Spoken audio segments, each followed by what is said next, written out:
Good evening बच्चों, राधे राधे। सिलाई की तीसरी क्लास में आपका स्वागत है। अब तक हमने पढ़ा है सिलाई व्यवसाय में प्रयोग होने वाले महत्वपूर्ण तकनीकी शब्द और उनका अर्थ। ठीक है, शब्द पढ़े कि बोला क्या जाता है, फिर उसका अर्थ मैंने एक्सप्लेन किया आपको। क्या क्या पढ़ा हमने? ट्रिमिंग पढ़ा है, गिदरी, हाला, क्राउन शेप। फिर मैंने आपको पढ़ाया darts, plates,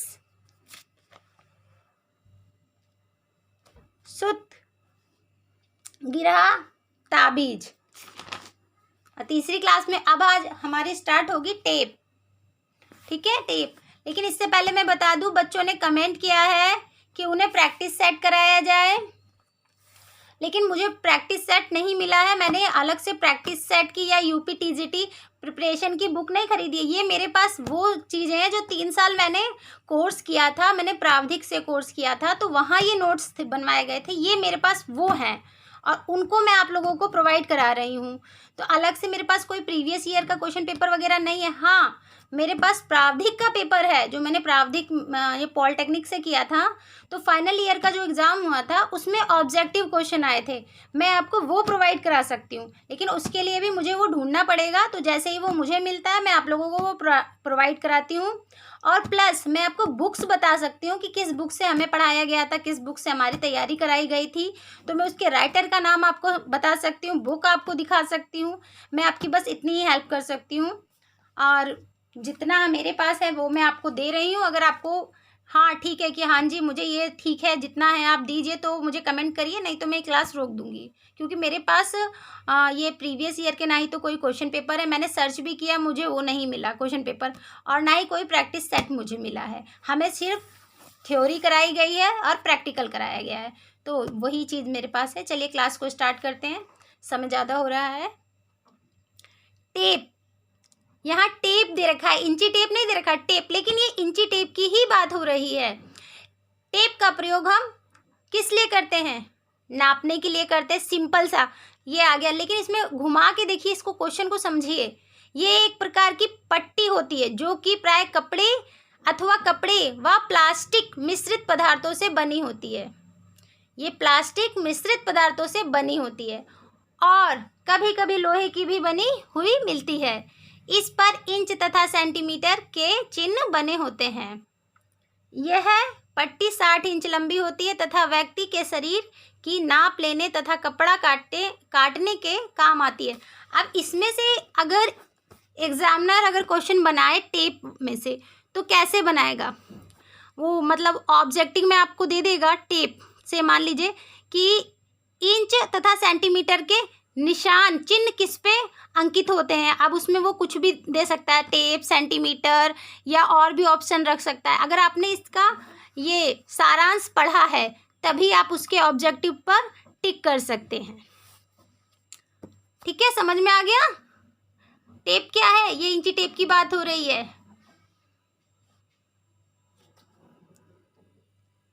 centimetre, centimetre matric पैमाने की में प्रयोग किया जाता था। मैट्रिक प्रणाली है, सेंटीमीटर मैट्रिक प्रणाली है। यह दशमलव सिद्धांत पर बनाया गया है। 2.5 सेंटीमीटर बराबर 1 इंच होता है। 2.5 सेंटीमीटर बराबर 1 इंच होता है। इसका प्रयोग कपड़े बेचने वाले करते हैं। इससे उनको हिसाब लगाने में सुविधा होती है।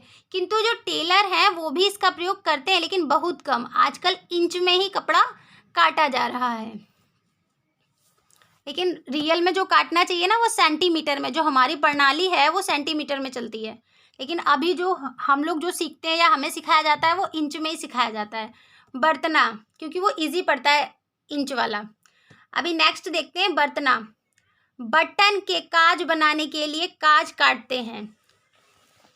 बटन के काज बनाने के लिए काज काटते हैं।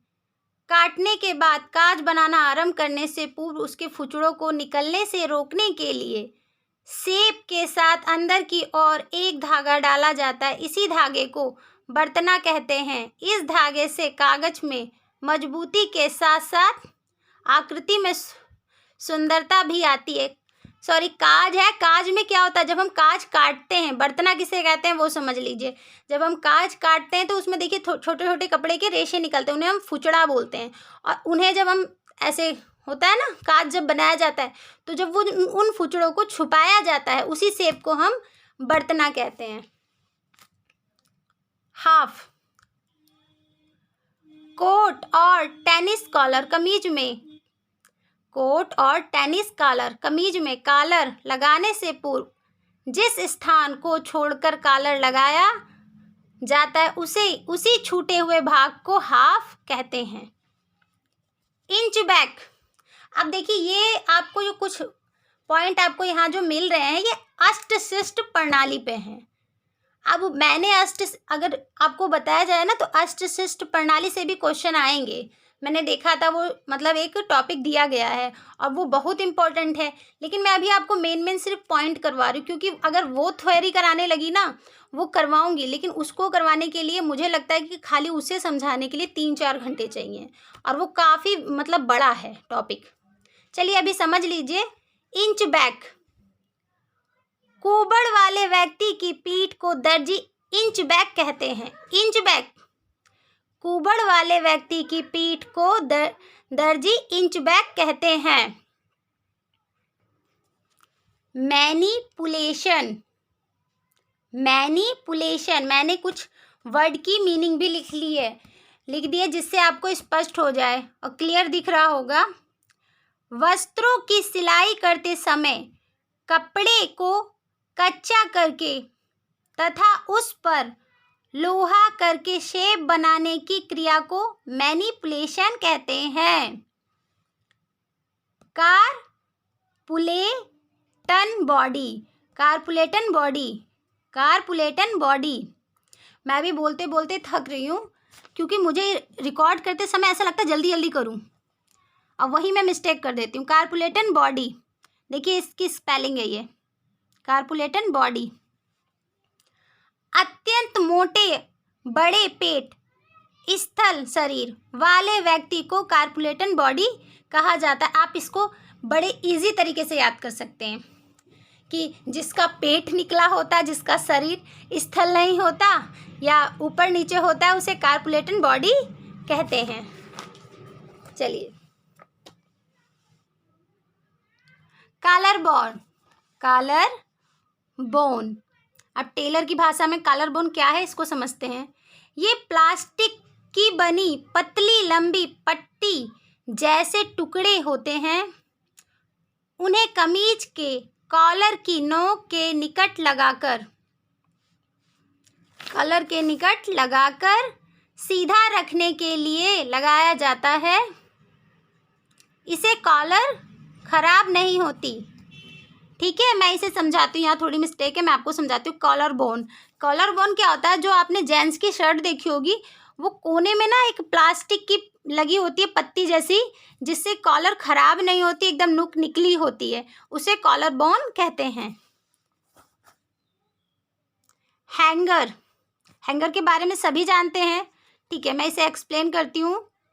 कमीज, कोट व शेरवानी में इन वस्त्रों को कील या खूंटी पर लटकाने के लिए तिथ पर कपड़े को बनाकर एक पट्टी लगा दी जाती है, इसे हैंगर कहते हैं। हैंगर एक दूसरे प्रकार का भी होता है, ये लकड़ी अथवा एल्युमिनियम या तार का बना होता है, ये भी कपड़ा लटकाने के काम आता है। कपड़े को लटकाते समय इस पर लटका कर टांगते हैं, इसके प्रयोग से कपड़े का प्रेस खराब नहीं होता। आप देखिए, ऊपर और नीचे 2 टॉपिक इसमें मिले हैं। हैंगर का पहला यहाँ बताया गया है, कमीज, कोट व शेरवानी में इन वस्त्रों को कील या खूंटी पर टांगने के लिए तिथ पर कपड़े को बनाकर एक पट्टी लगा दी जाती है, इसे हैंगर कहते हैं।